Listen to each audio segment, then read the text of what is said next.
ஆண்டுடைய பரிசுத்த நாமத்துக்கு மகிமை உண்டாவதாக. நீங்கள் சுகமாக இருப்பீர்கள் என்று கர்த்தருக்குள் விசுவாசிக்கிறேன். நல்ல வார்த்தை என்கிறதான இந்த ஒளி தொகுப்பு உங்களுக்கு ஆசீர்வாதமாக இருக்கும் என்பதில் எந்த சந்தேகமும் இல்லை. நீங்கள் ஆசீர்வதிக்கப்படுவீர்களானால், ஆசீர்வதிக்கப்பட்டிருப்பீர்களானால் இதை மற்றவர்களுக்கும் அனுப்பி தாருங்கள். கர்த்தருடைய வார்த்தை எல்லா இல்லங்களிலும் உள்ளங்களிலும் விதைக்கப்பட நீங்களும் நானும் ஒரு காரணமாக இருக்க கர்த்தர் நமக்கு உதவி செய்வாராக. இன்றைய நாளிலும் தேவன் நமக்கு தருகிற கர்த்தருடைய வார்த்தை 148 சங்கீதம் 5வது வசனம் இப்படி சொல்லுகிறது: அவைகள் கர்த்தரின் நாமத்தை துதிக்க கடவது, அவர் கட்டளையிட அவைகள் சிருஷ்டிக்கப்பட்டது. கர்த்தருடைய நாமம் மகிமைப்படுவதாக. அவைகள் கர்த்தரின் நாமத்தை துதிக்க கடவது. 2வது பகுதி சொல்லுகிறது, அவர் கட்டளையிட அவைகள் சிருஷ்டிக்கப்பட்டது. கர்த்தருடைய நாமம் மகிமைப்படட்டும். நீங்களும் நானும் ஆராதிக்கிற தேவன் கட்டளையிடுகிற தேவன். கர்த்தருடைய நாமம் மகிமைப்படட்டும். கட்டளையிட அதிகாரம் படைத்த தேவன். உங்களையும் என்னையும் கட்டளையிட செய்கிற தேவன். அந்த அதிகாரத்தை தேவன் நமக்கும் தந்திருக்கிறார். கர்த்தருக்கு ஸ்தோத்திரம் உண்டாவதாக. அவருடைய நாமத்தின் மேல் விசுவாசம் உள்ள ஒவ்வொருவருக்கும் தேவன் அந்த அதிகாரத்தை தந்திருக்கிறார். பூமியில் எவைகளை கட்டுவீர்களோ அவைகள் கட்டப்படும், எவைகளை கட்டவிழ்ப்பீர்களோ அவைகள் கட்டவிழ்க்கப்படும் என்று வேதம் சொல்லுகிறது. அதட்டினார் பிசாசு உடனே போனது என்று வேதத்தில் நம்ம வாசிக்கிறோம். கடுகளவு விசுவாசத்தோடு சமுத்திரத்தில் பெயர்ந்து இந்த மலை போகட்டும்னு சொன்னா அது போய் விழுன்னு சொல்லுகிறார். ஏன்னா அவர் அதிகாரம் படைத்தவர் மட்டுமல்ல, நம்மையும் அந்த கட்டளையிடுகிற அதிகாரத்தில் நம்மை நிறுத்துகிற ஆண்டவர். கர்த்தருடைய நாமம் மகிமைப்படுவதாக. இந்த வேதத்தின் ஆரம்பத்தில் வாசித்து பாருங்கள். இந்த உலகம் ஆரம்பிக்கும் பொழுது அவர் கட்டளையிட்டார், வெளிச்சம் உண்டாக கடவது என்றார். அவர் கட்டளையிட வெளிச்சம் வந்தது. ஸ்தோத்திரம். அவர் கட்டளையிட பூமி சிருஷ்டிக்கப்பட்டது. அவர் கட்டளையிட புதியவைகள் உருவானது. அவர் கட்டளையிட வானமும் பூமியும் அனைத்தும், ஸ்தோத்திரம், மனித குலத்திற்கு தேவையான சகலமும் அவர் கட்டளையிட்ட மாத்திரத்தில் அவைகள் உருவானது. கர்த்தருடைய நாமம் மகிமைப்படுவதாக. ஆண்டவர் கட்டளையிட்டார்.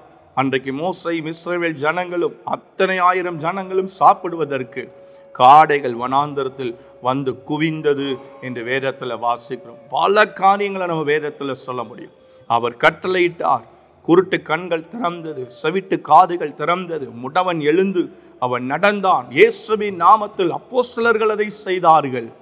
இன்றைக்கும் இந்த வார்த்தையை தேவன் உங்களுக்கும் எனக்கும் தருவது எதற்கு? உங்களுடைய வாழ்க்கையிலும் கட்டளையிடுகிற தேவன், கட்டளையிடுகிற அதிகாரம் படைத்த அந்த சர்வ வல்லமையுள்ள தேவன் உங்கள் வாழ்க்கையில் அவர் கட்டளையிடும் பொழுது உங்களுக்கு எதெல்லாம் புதிதாய் சிருஷ்டிக்கப்பட வேண்டியது இருக்கிறதோ அவைகள் எல்லாம் புதிதாய் கர்த்தர் சிருஷ்டித்து உங்களை மகிமைப்படுத்துவார். புதிய படைப்புகளை கர்த்தர் உருவாக்குவார். புதிய பாதைகளை கர்த்தர் உருவாக்குவார். கர்த்தருடைய நாமம் மகிமைப்படட்டும். நீங்க கட்டளையிடுங்க ஆண்டவரேன்னு அவரை பார்த்து சொல்லுங்க. அவர் கட்டளையிடுவார். ஆனால் எந்த சக்தியும் அகன்று போகும், எந்த நன்மையும் வீடு தேடி வரும், எந்த ஆசீர்வாதமும் நம்முடைய சிரசு மேல தங்கும்.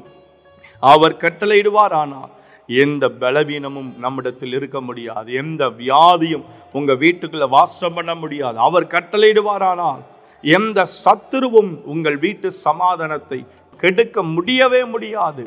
கர்த்தர் கட்டளையிடுகிற தேவன். வேதம் சொல்லுகிறது, அவர் கட்டளையிட அவைகள் சிருஷ்டிக்கப்பட்டது. புதியவைகளை கர்த்தர் புதிதாய் உருவாக்கி கொடுப்பார். புதியவைகளை கர்த்தர் ஸ்தோத்திரம் உண்டாக்கி தருவார். ஒன்றுமில்லாத மலட்டு கற்பங்களாய் ஒருவேளை இருக்கலாம். அவர் கட்டளையிடும் போது அந்த மலட்டு கற்பத்திலும் என் கர்த்தர் தம்முடைய வல்லமையை ஆண்டவர் விளங்க பண்ணுவார். வறண்ட ஒரு வாழ்க்கையாய் இருக்கலாம்.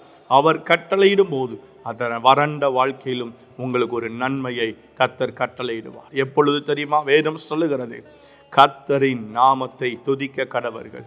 புதிய காரியத்தை கர்த்தர் உங்க வாழ்க்கையில செய்யணுமா? புதிய மேன்மையை கர்த்தர் உங்க வாழ்க்கையில செய்யணுமா? புதிய ஸ்தோத்திரம், அற்புதங்களை, அடையாளங்களை நீங்க உங்க வாழ்க்கையில செய்யணுமா, பார்க்கணுமா? கர்த்தர் அதை செய்து உங்க ஹல்லேலூயா அவருடைய நாமத்தை உங்களுடைய வாழ்க்கையில தேவன் மகிமைப்படுத்தணுமா? நீங்கள் செய்ய வேண்டியது கர்த்தரை துதிச்சுக்கிட்டே இருங்க. அவர் நாமத்தை சொல்லிக்கிட்டே இருங்க. அவரை துதித்து அவருடைய நாமத்தை சொல்லி அவரை மாத்திர புகழ்ந்து உங்களுடைய இருதயத்தில் உயர்த்தி கொண்டே இருங்க. இன்றைக்கு ஒரு புதிய படைப்பை கர்த்தர் உங்க வாழ்க்கையில செய்து நம்முடைய வல்லமையை ஆண்டவர் விளங்க பண்ணுவார். நாம் ஜெபிப்போம். எங்கள் நல்ல பிதாவே, நன்றியோடு ஸ்தோத்தரிக்கிறோம். நீர் கட்டளையிட்டு புதிதை சிருஷ்டிக்கிற தேவன். வேதத்தில் எவ்வளவோ காரியங்களை கர்த்தர் செய்திருக்கிறீர். எங்களுடைய வாழ்க்கையிலும் செய்யும். இதை பார்க்கிற ஒவ்வொருடைய வாழ்க்கையிலும் கர்த்தர் கட்டளையிடுவீராக. தூரமாக இருக்கிற எந்த ஆசீர்வாதங்களும் நீர் கட்டளையிடும் பொழுது அவர்களுக்கு நெருக்கமாய் வரும்படிக்கு தேவனுடைய வல்லமை இந்த காலவெளியில் உம்முடைய பிள்ளைகளை முழுவதும் சூழ்ந்து கொள்ளும்படியாக ஜெபிக்கிறோம்.